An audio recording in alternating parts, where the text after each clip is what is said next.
So we've been toying with this idea. Matthew actually brought it up. So Matthew McLean on our team, the idea of the amateur versus pro mindset. So you'll have come across Stephen Pressfield, I'm sure. Sure, yeah. The War of Art and things like that. So he's got a book called Turning Pro.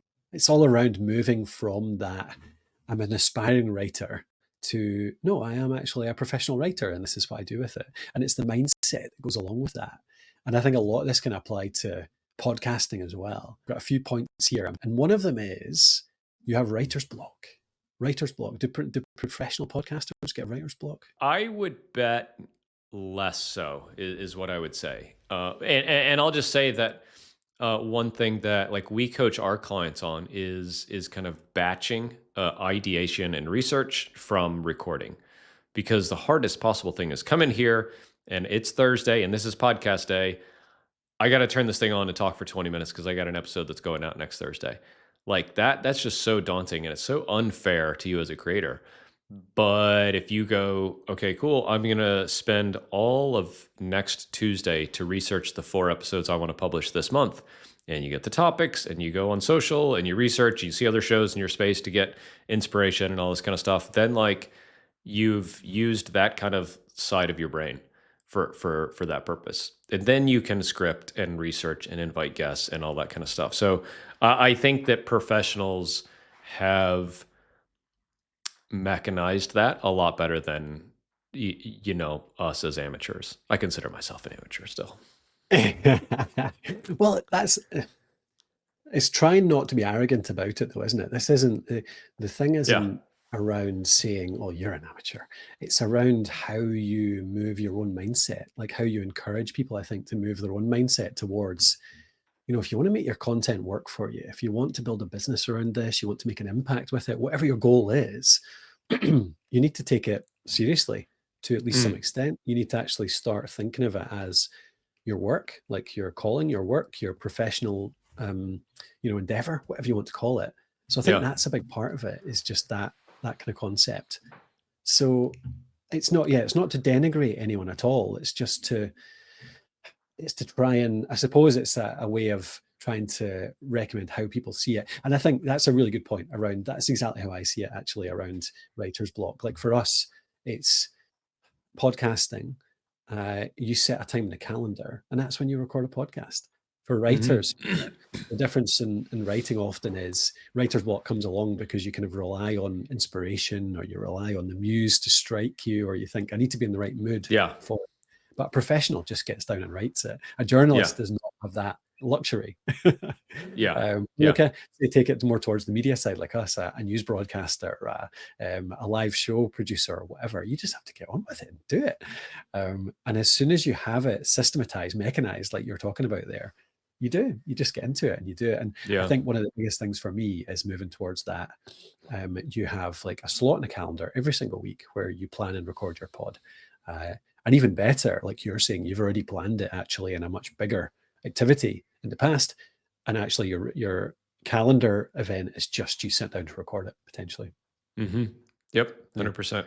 So that was one part of it. Another part is coming up with topics. So like an amateur struggles to come up with topic ideas, whereas a professional, probably a part of it is around exactly what you just said, actually, is like having systems around it, ways that you plan ahead, or systems to find topics every single week. Like how do you come up with topics for your shows these days?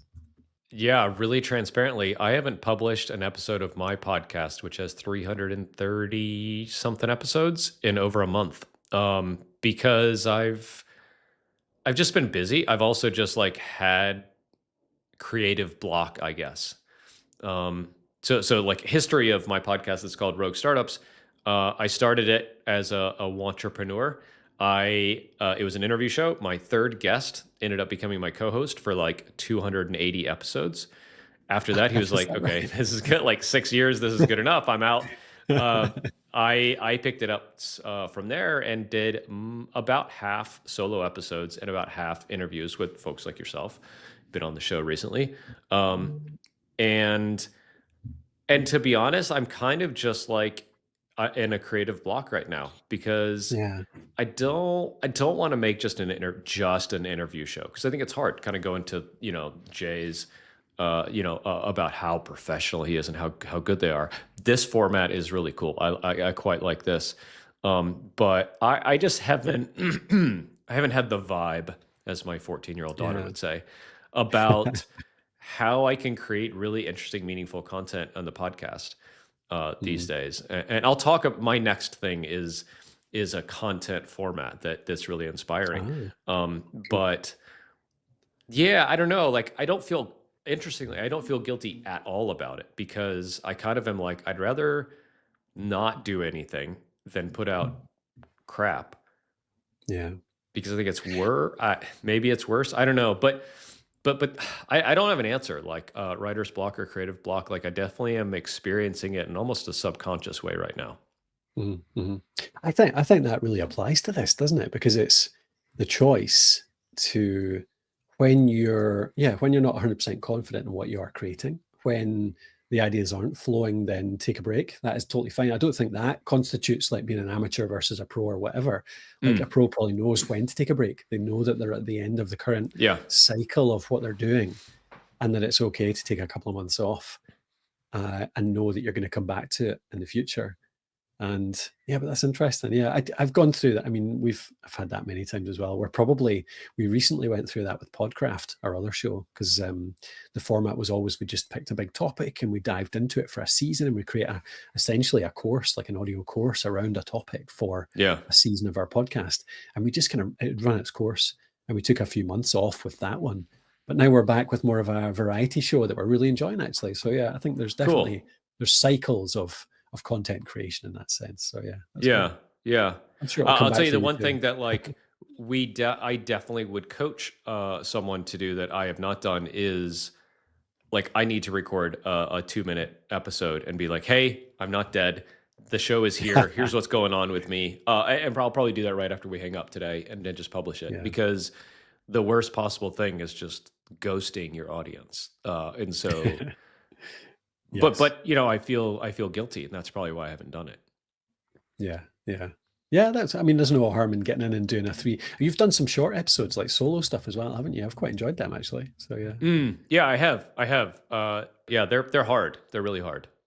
Really? Okay, perfect. Yeah. Well, yeah, let's jump into that. Let me just give I had just a couple of tips for this before we switch over, because it is one of the biggest things I think that people come to us around like creating a podcast is that kind of weekly topic grind. But I think you raised it earlier. I always talk about seasons, like planning around seasons, like I Yeah. mentioned before, like the idea of spending half a day and thinking of, right, what's one of the biggest questions that people in my industry ask or in my space asks, and then breaking that down. And often you take one of those big questions, like for us, one is like podcast equipment. Like, how do I choose my podcast gear? For people that get really nerdy about that, you can break it down into, mics and mixers and recorders. And then if you go in video as well, webcams and lighting, and you could create like 20 different episodes just going into all the little gear niches.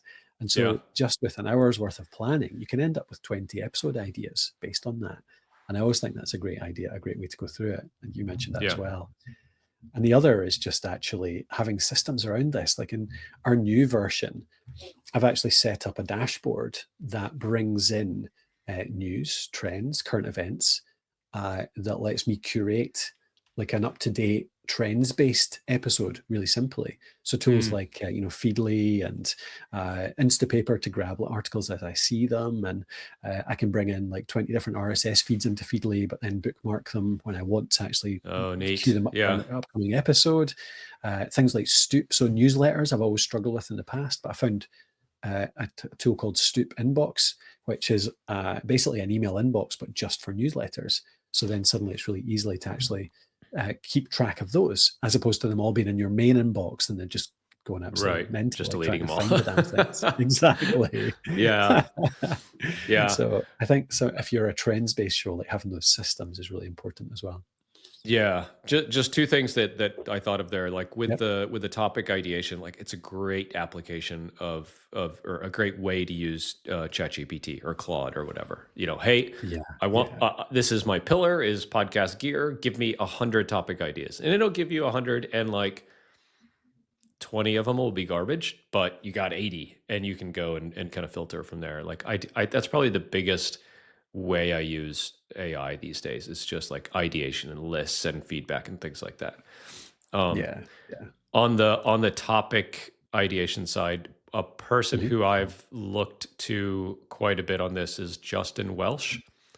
Oh, So yeah. Yep. Justin was, kind of got a pretty big start on LinkedIn, is a pretty big Twitter person now, has a course, has several courses around this whole kind of creator space. Um, and he really has a good system for, this kind of like steal like an artist kind of thing, right? Like Mm. go find something in an adjacent space or in your space that you find interesting and find out how to put your unique twist on it, which Mhm. is all like, I think it's all we have to do. Like I think maybe why I'm struggling is I feel like I need to come up with something really novel, Yeah. and Yeah. that's so hard. Absolutely. Yes. Yeah. The steal like an artist thing's great, isn't it? It's like as long as you put your own angle, your own spin, it's not just plagiarizing. It's like taking something and remixing it, I Yeah. guess. It's Yeah. I think that's absolutely, yeah, totally. It's that's a tribute to the thing it came from. As long as it is like different, as long as it is Yeah. something unique on it, I think that's totally, Yeah. yeah, it's great.